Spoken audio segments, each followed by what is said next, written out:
سلطنت عثمانیہ نے 400 سال تک 1517 سے لے کے 1917 تک حرم کعبہ میں 4 مسلح ڈالے ہوئے تھے، حنفی، شافعی، مالکی، حنبلی، 4 امتیوں کے نام کے اوپر پوری امت کو ڈیوائیڈ کیا ہوا تھا۔ اس میں اماموں کا قصور نہیں ہے۔ آج اگر جیزس کرائسٹ کے ساتھ لوگوں نے غلط عقائد منسوب کیے ہیں تو عیسیٰ ابن مریم کا کوئی قصور نہیں ہے، لیکن ہم غلط عقیدوں کو تو غلط کہیں گے نا۔ یہ سعودی حکومت نے آ کے آلموسٹ 1926 میں یہ 4 مسلح اٹھائے اور امام کعبہ کو مقام ابراہیم کے اوپر کھڑا کیا سنت کے مطابق، وَاتَّخِذُوا مِن مَقَامِ إِبْرَاهِيمَ مُصَلًّى، اور ابراہیم کے کھڑے ہونے کی جگہ کو نماز کا مقام بنا لو۔ لیکن جو بلڈنگز تھیں وہ توڑنے کی ہمت نہیں ہوئی۔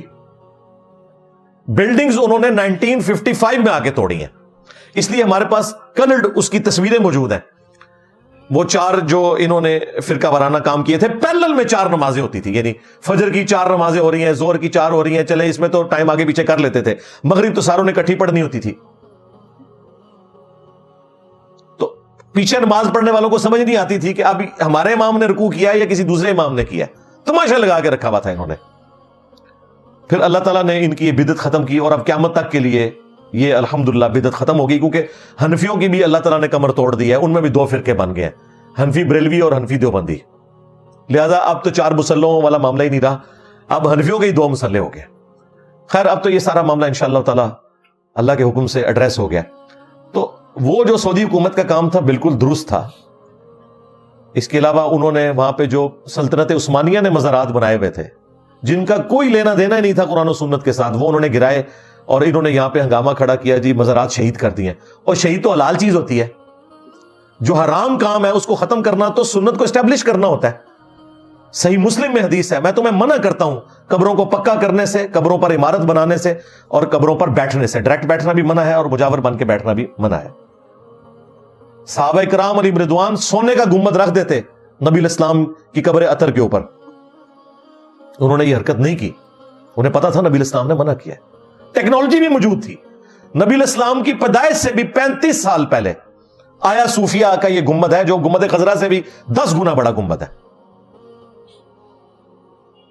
ٹرکی میں استنبول کے اندر، جو آج کل انہوں نے کھول دیا ہوا ہے، میوزیم پلس مسجد اسے ڈکلیئر کیا ہوا ہے۔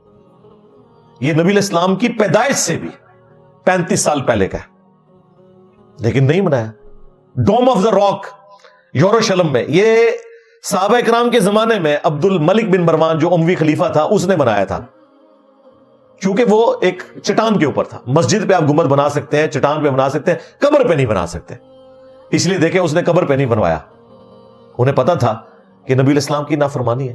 یہ 650 سال کے بعد جو ایوبی ڈائنیسٹی تھی، اس کی جو سلطنت تھی مملوک، اس میں ایک بادشاہ تھا ملک المنصور قلاوون، اس نے نبی الاسلام کی وفات کے 650 سال کے بعد آلموسٹ 678 ہجری میں، یعنی آج چل رہا ہے 1445 ہجری، تو آلموسٹ 800 سال پہلے یہ گنبد لا کے رکھا۔